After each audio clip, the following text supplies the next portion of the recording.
আমি রয়েছি সাগর দত্ত মেডিকেল।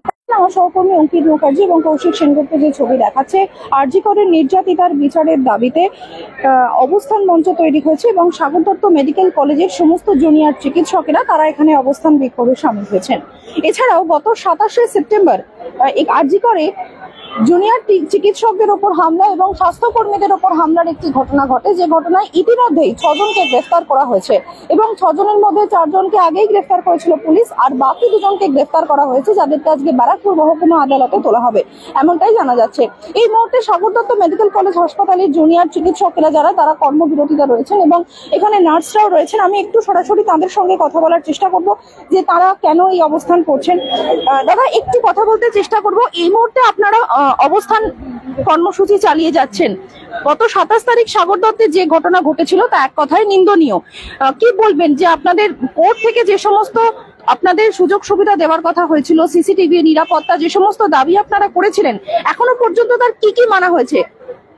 অনেক কিছু আশ্বাস দেওয়া হয়েছিল, মিটিং হয়েছে অনেকবার, কোর্ট থেকে অনেকবার বলা হয়েছে, রাজ্য সরকারকে ডিরেকশন দেওয়া হয়েছে, কিন্তু আলটিমেটলি প্র্যাকটিক্যাল গ্রাউন্ডে জিরো। যা ছিল তাই আছে এবং তার ফলস্বরূপ যেটা হয়েছে সেটা আপনারা সবাই দেখতে পেয়েছেন।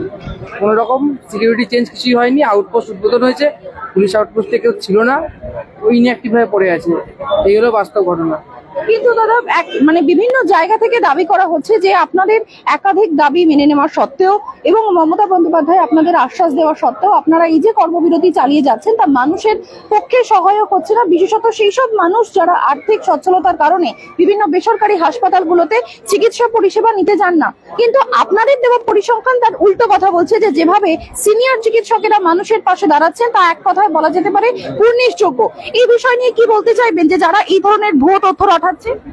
ভুয়ো তথ্য রটিয়ে আমাদের এই আন্দোলনটাকে অন্যদিকে ঘোরানোর চেষ্টা অনেকেই করেছেন। সেই ব্যাপারে আমরা খুব বেশি পাত্র দিতে চাই না। সিনিয়র ডাক্তারবাবুরা সকাল থেকে রাত পর্যন্ত স্যাররা আমাদের হয়ে কাজ করছে, এক্সট্রা কাজ করছে, করে পরিষেবা সচল রেখেছে। আসল জায়গায় কারণটা খোঁজা উচিত যে কেন এখনো পর্যন্ত যে পরিমাণ ডাক্তার সরকারি চিকিৎসক থাকার কথা, পার্মানেন্ট স্টাফ যারা স্যাররা সেই পরিমাণ ডাক্তার কেন নেই হাসপাতালে, সেই নিয়ে তো সরকার কোনো উত্তর দিচ্ছে না। জুনিয়র ডাক্তাররা তো পড়তে আসে, পড়াশোনা করতে আসে, সঙ্গে তারা চিকিৎসা করে, তাদের পড়াশোনাও ক্ষতি হচ্ছে। তাদের তো শুধু চিকিৎসা চালানো তাদের দায়িত্ব নয়, সরকারের দায়িত্ব, এটা সরকারকে বুঝতে হবে সেটা। আরেকটা বিষয় জানতে চাইবো, সাগর দত্ত মেডিকেল কলেজে 27 তারিখ যে ঘটনা ঘটেছিল তাতে চিকিৎসায় গাফিলতির অভিযোগ উঠেছিল। চিকিৎসায় গাফিলতি এবং তার জেরেই চিকিৎসকদের ওপর সরাসরি হামলা, যে সিসিটিভি ফুটেজ দেখা গেছে তাদের রীতিমতো তাদেরকে তেড়ে এসে মারতে দেখা যায় এবং মহিলা চিকিৎসক, নার্স তারাও কিন্তু কেউ বাদ যাননি। এই যে চিকিৎসায় গাফিলতি মানেই চিকিৎসকদের ওপর চড়াও হও কোনো কারণ না জেনে, এই ধরনের ঘটনা যারা ঘটিয়ে থাকেন একবার নয় বারবার বিভিন্ন জায়গায় আমরা দেখেছি, সরকারি বেসরকারি। কি বলতে চাইবেন? এই ঘটনা আগেও ঘটেছে, এখনো ঘটছে এবং ভবিষ্যতেও কি হবে সেটা সেই ব্যাপারে আমরা সত্যি সন্দিহান।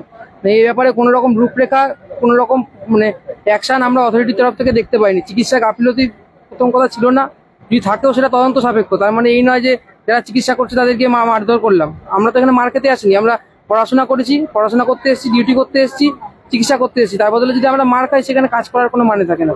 দিদি, আপনার সঙ্গে একটু কথা বলার চেষ্টা করব। আজ আমরা দুপুর 2টো থেকে সুপ্রিম কোর্টে শুনানি রয়েছে, যে শুনানির সময় পিছিয়ে গিয়েছে। বিচার কি পাবেন বলে আশাবাদী? দেখুন, আশা তো আমাদের রাখতেই হবে এবং সেই সঙ্গে যদি বাই চান্স না পাওয়া যায় বা সরকারের থেকে অন্য কোনো রকমের কথাবার্তা বলা হয়, সেই জন্য আমরা ডিসাইড করে রেখেছি যে এরপরে এই শুনানির ওপরে শুনানির যে ডিসিশন হবে তার উপরে নির্ভর করে আমাদের পরবর্তী প্ল্যান অফ অ্যাকশনও ঠিক হবে।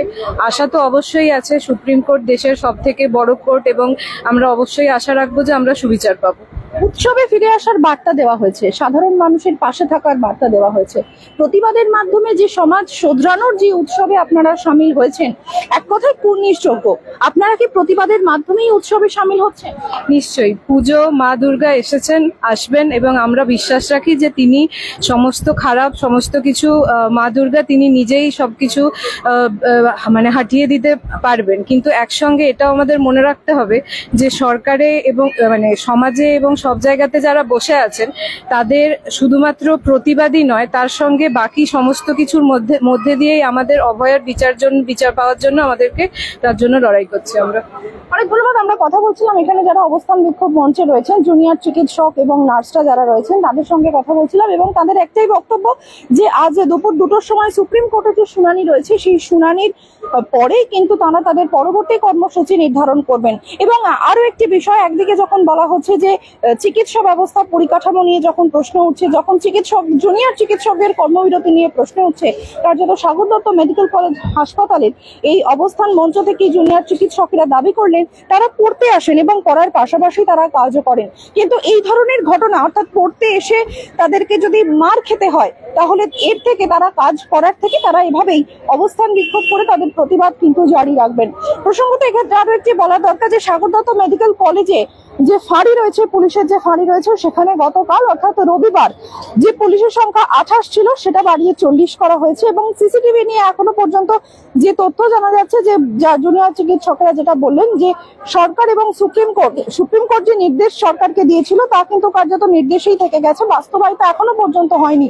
এবং তারা এও আশা করছেন যে তারা এই বিষয় বাস্তবায়িত, সরকার কতটা বাস্তবায়িত করছেন তার উপরও কিন্তু তাদের পরবর্তী কর্মসূচি নির্ভর করবে। সব মিলিয়ে এই মুহূর্তে আরজিকর ঘটনার প্রতিবাদ এবং সাগর দত্ত মেডিকেল কলেজে যেভাবে 27 তারিখ জুনিয়র চিকিৎসক এবং স্বাস্থ্যকর্মীদের ওপর হামলার ঘটনা ঘটেছে তার প্রতিবাদ জানিয়ে এই মুহূর্তে সাগর দত্ত মেডিকেল কলেজের সামনে অর্থাৎ ওপিডি ঠিক সামনেটাই কিন্তু অবস্থান মঞ্চ রয়েছে এবং এখান থেকে তারা তাদের বিক্ষোভ তুলে ধরেছেন।